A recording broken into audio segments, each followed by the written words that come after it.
Жастық шақты оқумен өткізгіміз келмейді. Біз ойнап күліп өткізгіміз келеді. Кейбір үлкен ағалар да бар.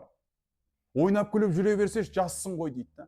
Сол ағалар мен апалар да сөйтіп ойнап күліп жүрсеш деп жассың ғой деп, қазір 60-70-ке қалай киіп қалғандарын білмей отыр енді. Бірақ 60-70 жасқа келгеннен кейін әттең тонның келте сай деп отыр. Кеше бала ең ғой, енді келдің ғой талай жасқа. Көзің енді жетті ғой бір қалыпта тұра алмасқа дейді. Жас едің ғой кеше. Бүгін міне не істеді? Көзің ашып жұмылғанша не істеп қалдың? Қарттық шаққа да кеп қалдың дейді. Абай атамыз заман ақыр, жастары қосылмас ешбір, бастары біріне бірі, қастыққа қойына тыққан тастары. Күлімдеп келер, көздері қалжыңбас келер, өздері кекектеп секек етем деп, кекек секек етіп жүрген интернетті қосқасың ай адамдар. Бірінің үстіне бір жатып алып билеп жүрген адамдарды көріп қаласың. Алла сақтасын. Біз ұстаз айтатын. Үйлеріңе барып дейді. Сол көріп жатқан анау нөпір халық жиналып алып бір жерде билеп жүрген таспалар бар ғой. Сол таспаларды алыңдар да дейді, нөлге дауысын түсіріпсаңдар да нөлге. Қараңғы бөлмеде жалғыз өздерің отырып көріңдерші енді ананы дейді да. Көресіңдер дейді. Ан жақта не болып жатқан дейді. Орыс бала ислам қабылдап кеткен. Ол кісінің ислам қабылдауына мынандай нәрсе себеп болған. Бір күні поминкада отырған ол. Поминка деген білесіздер. Адам қайтыс болған кезде ол кісілер дастархан жасайды. Бір сулы тамақ береді, одан кейін арақ қояды. Арақ енді міндетті түрде ішіледі ол жерде. Бәрі қараға жамылып алып, қара отырады. Бір ғана ұзыннан стол болады, барлығы сол жерде отырады. Бір мейрамхананың ішінде болған, түнгі клуб, түнгі мейрамхананың ішінде. Ауылды жердің атын әдейі айтпай отырмын. Мен өзім білем ол жерді. Сол жерде арақ ішіледі. Сулы тамақ, сосын арақ. Сол ана жігіттің әңгімесі. Өмірде болған оқиғам. Шығыс жақта бір ауылды мекенде. Ол кісі арақты жақсылап іштім дейді. Ішіп отырым, масайдым дейді. Бір уақытта столға ұйықтап қаптым дейді. Содан басымды көтерсем дейді. Жаңағы ұзыннан стол ғой.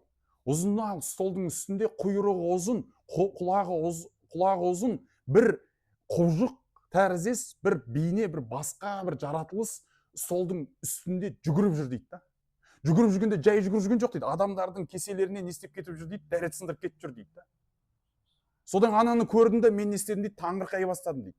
Сөйтеді де анау барлығына дәрет сындырып болғаннан кейін, анау шеткі стөлдің шетінен секіріп түсіп, анау үн таспалар бар ғой, аппаратура. Соның барлығын қосып, қатысына қойып, енді келіңдер, билейік деп ортаға қарай шақырды дейді аңлатында. Билейіңдер деп билетті дейді. Содан кейін мен ана жерде басым айналып дейді, ананың бәрін көргеннен. Өзім жүрегім айнып дейді, қалай далаға шығып, далаға шығып құсып жүрген да. Содан кейін барып келесі күні мешіттің қасында тұрған кісі, келесі күні оянып көршіме айттым дейді осы оқиғаны. Көрші қазақ жігіт, өзі орыс. Андрей, қателеспесем. Бойы ұзын, әдемі шеген орыстың баласы. 88 жылы қателеспесем. Сол кісі қазақ жігіт айтқан. Бауырым, мен енді білмеймін деген. Бірақ мына жерде міне мешіт бар, имамдар бар, бір таныс имам бар. Мен соны алып барайын саған. Көрсетейін сол жігітті. Сен сұра одан. Өйткені церковь жоқ ол ауылда. Имамдар ғана бар енді. Руханиятқа жауап беретін дін адамдары солар ғана. Сөйтіп не істейді? Баратта имамдардан сұрағанда имамдар айтады. Бұл дейді кәдімгі иблис, дьявол. Это дьявол дейді. Бұл жын дейді. Сен бауырым, бұл жайдан жай саған көрсетіліп тұрған жоқ. Саған не істеу керек? Иман келтіру керек дейді. Не істеуім керек дейді? Ашхаду ан ла илаха иллаллах. Алладан басқа құдай жоқ. Ва ашхаду анна Мухаммадан Расулуллах. Мұхаммед оның елшісі деп саған куәлік ету керек. Мұсылман болу керек деген да. Ол кісі ашхаду ан ла илаха иллаллах ва ашхаду анна Мухаммадан Расулуллах деп иман келтіріп мұсылман болды ол. Сол ауылда мұсылман әлі жүр ол. Міне осы оқиға не істеген? Соған себеп болған. Міне сол өлеңді нөлге түсіріп тыңдап көресің сен, ана көрінсің, сен әсері басқаша болады саған. А біз соны не істеп жатырмыз қазір? Соны мәз-мәйрам болып қуанып жүрміз. Кекектеп, секек етем деп дейді. Шошқа туар сөздер дейді. Боқтайтын жастар өте көп қазір. Мына қазақ айтады, жақсы айтады, боғауыз дейді, боғауыз. Боғауыз.